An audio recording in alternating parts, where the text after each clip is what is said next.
সবসময় ক্রিটিক্যাল মোমেন্টে সেই মোস্তাফিজ উইকেটগুলো নিয়ে নেয়। তাসকিন একজন বাংলাদেশের বেস্ট বোলার, তার সহধর্মিণী এখনো কিন্তু তার চেহারা আমরা দেখিনি। বাংলাদেশ ক্রিকেটের অন্যতম গৌরব মুস্তাফিজুর রহমান, আমরা সবাই চিনি তাকে দা ফিজ নাম। কিন্তু এই প্রতিভাবান ক্রিকেটার যাত্রাটা শুরু হয়েছিল অনেক আগেই, ঠিক আছে, সাতক্ষীরার অচেনা একটা গ্রাম থেকে। তো মুস্তাফিজুর রহমানের শুরুর জার্নিটা যদি একটু বলতেন আমাদের। আসলে ও 16 সালে 2016 সালে আন্ডার 16 খেলতে মূলত সাতক্ষীরায় প্র্যাকটিস করতে আসে। তখন ওর সেজো ভাই পল্টুর সাথে আসে। এসে ও রেগুলারই প্র্যাকটিস করতে আসতো প্রায় 40 কিলোমিটার দূর থেকে, সেই প্রত্যন্ত অঞ্চল থেকে, কালীগঞ্জ তেঁতুলিয়া ওর বাড়ি। ওখান থেকে রেগুলার সুন্দরবন একাডেমি এবং সাতক্ষীরা একাডেমিতে, দুইটা একাডেমিতে প্র্যাকটিস করতো সাতক্ষীরায়, এবং যার পরিচালক ছিল তপু এবং আলতাফ। তো এদের হাত ধরেই মূলত সে উঠছে, প্র্যাকটিস করতো এখানে। আর যত রকম লিয়াজও আছে, আমাদের মরহুম সাতক্ষীরা জেলা ক্রীড়া সংস্থার সাবেক সেক্রেটারি আনিসুর রহমান এবং কোষাধ্যক্ষ ডেভিড ভাই একজন পদ্মার ওপারের বেস্ট প্লেয়ার ছিল ক্রিকেটের। সে তার সুপারিশ এবং আমি জেলা ক্রীড়া সংস্থার জয়েন্ট সেক্রেটারি এবং ক্রিকেট সেক্রেটারি যেহেতু আমাদের সুপারিশেই তাকে মূলত খেলতে নেওয়া হয় খুলনা ডিভিশন টিমে, যেটা যশোরে হয়েছিল প্রথম ওর খেলা, এটা শুরু। এবং সে কখনো Satkhira first division, second division এবং প্রিমিয়ার কখনো লিগ খেলেনি সাতক্ষীরাতে। এই প্র্যাকটিস করতে করতে হঠাৎ একটা প্লেয়ার কোচের নজরে চলে আসে, খুলনা বিভাগীয় কোচের নজরে চলে আসে। তারপর থেকে সে টিমে চান্স পায়। প্রথম ম্যাচে পায়নি, দ্বিতীয় ম্যাচে খেলে সে 3 উইকেটও লাভ করে। শুরুর দিকটা যে দেখা যাচ্ছে ম্যাচে স্কোয়াডে জায়গা পেয়েছে, কিন্তু দেখা যাচ্ছে একাদশে নামার সুযোগ হয়নি। না না, এর প্রথম ম্যাচই শুরু হচ্ছে টি-20, যেটা পাকিস্তানের সাথে ছিল। ফার্স্ট উইকেট নেয় আফ্রিদির উইকেট, শহীদ আফ্রিদির উইকেটটা নেয়। এই ফার্স্ট তার শুরু স্কোয়াডে থেকে, বেস্ট 11-এ থাকে। এর আগে কখনো সে ছিল না, টিমে ছিল না। যাই হোক, ফার্স্ট ম্যাচ খেলেই সে পরের দিন সাতক্ষীরায় চলে যায় টি-20, এবং পরবর্তী ম্যাচ তার ইন্ডিয়ার বিপক্ষে, বাংলাদেশেই হয় ইন্ডিয়ান সিরিজ। তাতে সে 5 উইকেট এবং 6 উইকেট পরপর 2 ম্যাচে নিয়ে নেয়, নিয়ে এই মোস্তাফিজের স্টার্টিং মূলত ন্যাশনাল টিমে। আর সাতক্ষীরা যেমন মোস্তাফিজের সাথে সৌম্য সরকার আছেন, বেস্ট একজন অলরাউন্ডারই বলা যায়, সে বোলার এবং ব্যাটসম্যান, ওপেনার।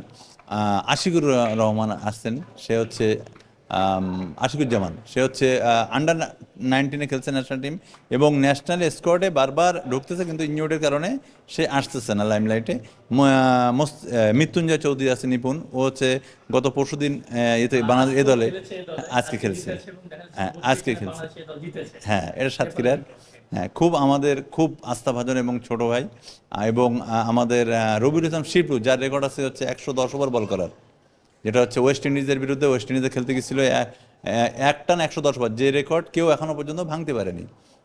সে এখন মহিলা দলের কোচ ন্যাশনাল টিমের। মুস্তাফিজুর রহমান জাতীয় দলে আসার আগে তার সংগ্রামগুলো আসলে কি ছিল?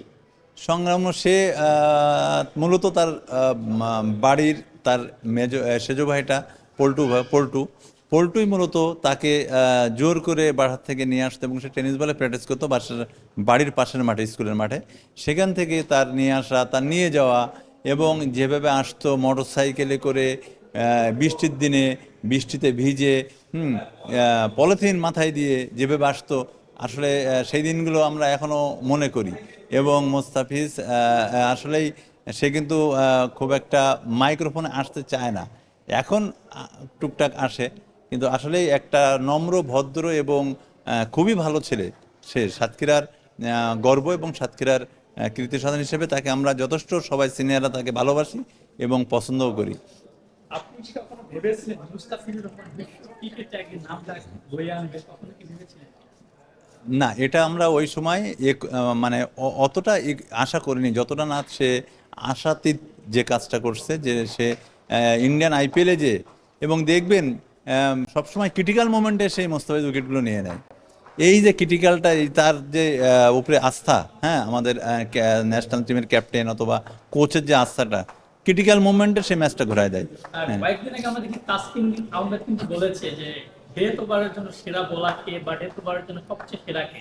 তখন কিন্তু তাসকিন আহমেদ বলেছে যে বাইরের কাউকে ফলো করার দরকার নেই, আমাদের মুস্তাফিজুর রহমানই কিন্তু ডেথ ওভারের জন্য সেরা। সবচেয়ে বড় আইডল কিন্তু মুস্তাফিজুর রহমান, তাসকিন বলেছেন। এই বিষয়টা আসলে কেমন? আপনারা যদি সাতক্ষীরার মানুষ, আপনাদের হাত ধরে মুস্তাফিজুর রহমানের এই যাত্রায় আসা, মুস্তাফিজুর রহমানের এই অর্জন আসলে আপনি কিভাবে দেখছেন? না না, এটা তো অবশ্যই সাতক্ষীরার জন্য গর্ব। আর তাসকিন একজন মানে best of the Bangladesh best bowler, কিন্তু আসলে সে জুনিয়র তাসকিনের, কিন্তু জুনিয়র হিসেবে সে যথেষ্ট এক্সট্রা অর্ডিনারি একজন বোলার বাংলাদেশের না, সে বিশ্বের সে এখন কিন্তু প্রায় এর মানে কি বলে, হয়তো খুব দ্রুত সে প্রথমে চলে যাবে বিশ্বের বোলারদের টপকিয়ে, সে বিশ্বের প্রথম বোলিং হিসেবে সে তার নাম চলে আসবে। মুস্তাফিজুর রহমান যে আইপিএল খেলছে, বিশ্ব মঞ্চে প্রতিনিধিত্ব করছে, আপনারা সাতক্ষীরা বাকি কিভাবে দেখেন? এবং দেখা যাচ্ছে মুস্তাফিজুর রহমান যখন বাড়িতে যায়, গ্রামের বাড়িতে যায়, তখন আসলে সে কিভাবে লাইফ লিড করে যদি না একটু বলতেন। না, সে যে যে যতটুকু সময় বাড়িতে যায় ততটুকু সময় সে মাঠেই থাকে, এবং ছোট ছোট বাচ্চাদের নিয়ে সে টেনিস বলে প্র্যাকটিস করায়, বা সে দেখে। আর ও মাঠে থাকলে একটু সবাই নিজেকে একটু মাঠে সময় দেয়, সে কন্টিনিউ মাঠেই থাকে। তার নামে টুর্নামেন্টও চলে ওখানে, সে নিজে থাকে, প্রধান অতিথি থাকে ওখানে, নিজেই টুর্নামেন্টের খরচ দেয়, বহন করে। সে এই জন্য সে বাচ্চাদের নিয়েই থাকে, যখন বাসায় যায় বন্ধু বান্ধবদের নিয়ে থাকে। আমরা দেখছি অন্যান্য প্লেয়ারদের তুলনায় মুস্তাফিজুর রহমান একদমই খুবই শান্ত শিষ্ট সহজ স্বভাবের, সরল। একদম সহজ সরল কথাবার্তা, চলাফেরা এবং তার যে কার্যকলাপ আছে সবকিছুতেই সহজ সরল লাইফ লিড করে। তাহলে এই বিষয়টা আসলে আপনি কিভাবে দেখেন? তার অ্যাটলিস্ট তার সহধর্মিণী, তার বিয়েতে আমি গেছিলাম, সহধর্মিণী এখনও কিন্তু তার চেহারা আমরা দেখিনি।